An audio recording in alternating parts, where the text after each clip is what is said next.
So the 5th season of You has just been released and the show has now come to an end. Joe Goldberg is a character that many of us have been lured in by the charm of over the course of the 5-season run, even though he's a terrible person, which is exactly what the point of the show is. Throughout the 50 episodes, Joe Goldberg has committed a large amount of murders, all in the name of love and for other reasons such as believing he was ridding the world of bad people. With him making his final kill in the show's finale, I thought I'd break down and explain each and every kill that Joe has committed and all of the people that he'd killed throughout the entirety of the show. So let's get into it. Here is Joe Goldberg's entire kill count in You. Just to let you know, this video will contain spoilers. As well as Joe's kills, if you stick around to the end, I'll also break down Love's victims too, as she was definitely the character that was the most similar to him. Let's start right back when Joe was younger. The very first murder that Joe committed was his father. We know that Joe's father was a bad person and didn't treat his mother or him right, and Joe's biggest fear was the idea of becoming his father, and as we saw at the end of the show, he became the person that he despised most and the very first person that he killed. The second person that Joe killed was another one that occurred prior to us properly being introduced to Joe, and this was an individual that Candace was cheating on Joe with. This was Elijah. Joe snuck up on him and pushed him off a roof. The third person that we came to know Joe killed was Beck's boyfriend at the time, Benji. This was Joe's first act of killing somebody in the name of love, and with the idea of being this white knight that was protecting somebody that he believed was broken. The fourth person that Joe killed in his life was Beck's best friend Peach. With Peach being suspicious of Joe and her coming to find out information on him that could prove to be damaging, we saw that he went on to kill her. The fifth person that he killed was one that was carried out due to his empathetic trait. This individual was called Ron. Ron was in a relationship with Joe's neighbor and was being abusive towards her and her son Paco. Joe saw his younger self in Paco, especially with the treatment that Ron was giving towards Paco's mother. Paco didn't know what to do about the situation, so Joe took matters into his own hands, which meant that Paco saw the whole thing unfold. And as we saw in the show's finale, he still viewed Joe as his savior. Then the sixth and final person that we saw Joe kill in the first season of the show was Beck, ultimately marking an end to his killings in the first season. Beck didn't want to be with Joe once she found out about all that he'd done in the name of love, and once she stumbled across his box full of souvenirs that he kept hidden away in the bathroom, it showed that he was responsible for multiple murders and almost relished in it. Joe ended up killing Beck, which was the first time that he'd killed the person that he'd originally been killing for. This then brings us to the killings in season 2 of the show. The seventh person in total, but the first person that we saw Joe kill in season 2 was the individual that the real Will Blenheim owed money to, Jasper. The next person that we saw Joe kill was Henderson. This again was done out of protection to Ellie. Similarly to how we saw him acting in season 1 with him looking to protect Paco, he did this because he felt like he needed to step in.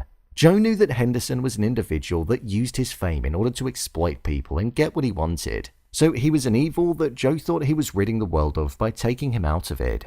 These were the only killings that Joe carried out in season 2. Yeah, we saw the death of Delilah and Candace, two very important characters, but it was love in her deranged psychotic state that ended the lives of those two. This then brings us on to season 3 of the show. Within season 3, we saw that Joe carried out his first killing in the name of love again. He killed Marienne's ex-boyfriend, Ryan. This was a person that he kind of viewed like Ron, somebody who was toxic and was prepared to destroy somebody else's life. So Joe took matters into his own hands, and to protect this person that he loved, he killed him. Then the final killing that we saw Joe do in season 3 of the show was none other than the legend of You and the person that rivaled Joe the most, which was Love Quinn. In a twist of fate, he tricked her into believing that the poison had worked on him, when in actual fact he took an antidote which rendered the poison ineffective, and in turn he poisoned her, marking an end to the closest person that had ever been able to match Joe in terms of a psychotic, obsessive and murderous nature. I was quite gutted when Victoria Pedretti's character died because I thought she was one of the best characters in the show, and her rivalry in power and fear was something that was just amazingly performed. She did get such a fitting ending though. Then we've got the killings that he committed in season 4 of the show. He started off by killing Malcolm. He did this because Malcolm spoke some horrible words about Marienne, so Joe disagreed with him due to still being in love with her and ultimately killed him. After this, he then went on to kill Simon. He killed Simon because he didn't agree with the fact that he was exploiting less fortunate artists in taking their work and passing it off as his own. With Joe once being in a less fortunate position when he was younger, he's somebody who always roots for the underdog and looks out for those that he feels needs protecting. After the killing of Simon, he went on to kill Vic. Vic was Phoebe's long-serving bodyguard who was suspicious of Joe from the moment that he arrived. Vic caught Joe sneaking around and stalking on multiple occasions, but it was at the time where he followed Kate and Vic where he met his demise at the hands of Joe. After killing Simon, Joe killed Gemma. He did this because Gemma was getting suspicious after speaking too much about how people had started dying once Joe had arrived within the friendship group. So to avoid the suspicions getting larger, he eliminated the person that was causing people to wonder about it. After this, he then killed the real-life Rhys Montrose. He killed Rhys out of confusion, and whilst he was in his delirious state, he believed that Rhys Montrose had Marienne locked up in a cage somewhere and was blackmailing him, when in actual fact that wasn't the case at all. The next person that Joe killed was Kate's father, Tom Lockwood. Following him announcing that he was the reason behind every success in Kate's life, Joe made it his duty to rid Kate of the controlling father that she had. Alongside this, there was also Tom Lockwood's bodyguard too. And then the final killing in season 4 of the show was one that you couldn't help but feel bad for the individual of, and that was Edward. Edward was Joe's student who was helping Nadia snoop around Joe's apartment in looking to find evidence on him that would incriminate him. He was helping her because he cared for her and wanted to be in a relationship with Nadia, and this was his way of showing that he cared. Joe killed Edward in order to frame Nadia and get her arrested so that she'd be able to keep her mouth shut about what she found out about him. This then brings us to the 5th and final season of the show. The first person that Joe killed in season 5 of the show was Kate's uncle, Uncle Bob. Bob was looking to remove Kate as CEO from the company, and in order to prevent him from doing that, Kate went to Joe and asked him to kill him for her. Clayton was the next person that he killed, Dr. Nikki's son, without even realizing that it was him. Joe killed Clayton because he reminded him of the abusive partners that he'd ridded the world of many times in the past, hence why he didn't hold back from ending things. The next person that Joe killed in the season was Dane. Dane had previously tried to kidnap Louise, and for love once again, he put him in his cage. However, Joe gave Louise the option on whether or not to kill him. As we saw, she chose to let him go, but he ended up tracking him down and killing him outside of his house. The final killing that Joe carried out in the entirety of the show was of a police officer during the manhunt that was in the woods. It was the final act of violence that he'd get to carry out on the outside world. I'm also going to include this death as Joe's responsibility because he forced it to happen. This was Reagan. Joe put Reagan and Maddie inside of his infamous cage, and in order for Maddie to get out of there, he made her kill her so that she'd stay silent about him kidnapping her, meaning that there was a hold that he'd always have on her. Even though he didn't deliver the blow, he orchestrated the execution, and without him, it would never have happened.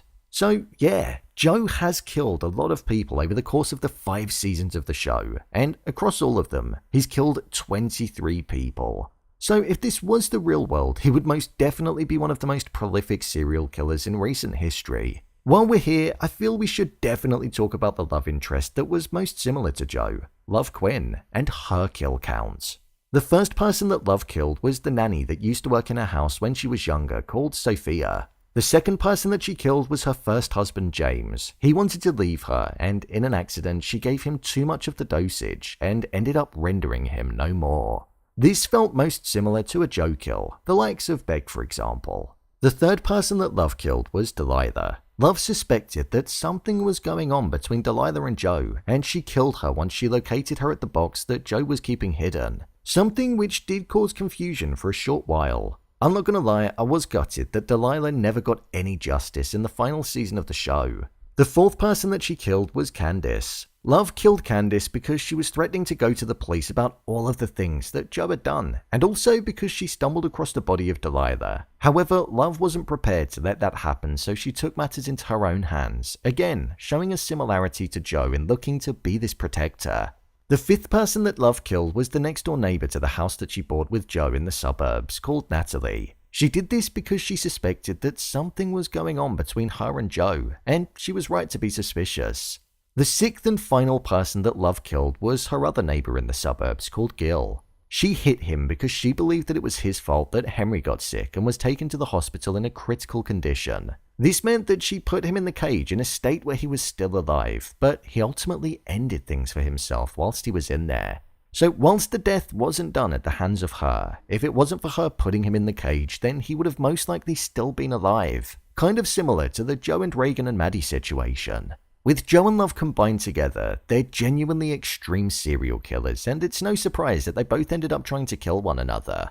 Joe faced his punishment in the end, and he got the ending that he deserved, being stuck behind bars forever, so at least justice was served for all of the characters that he killed over the years.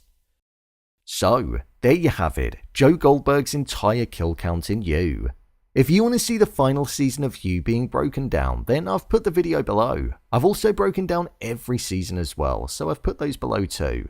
What did you think of Season 5? Share your thoughts in the comments. As always, thanks for tuning into the video, and I'll see you in the next one.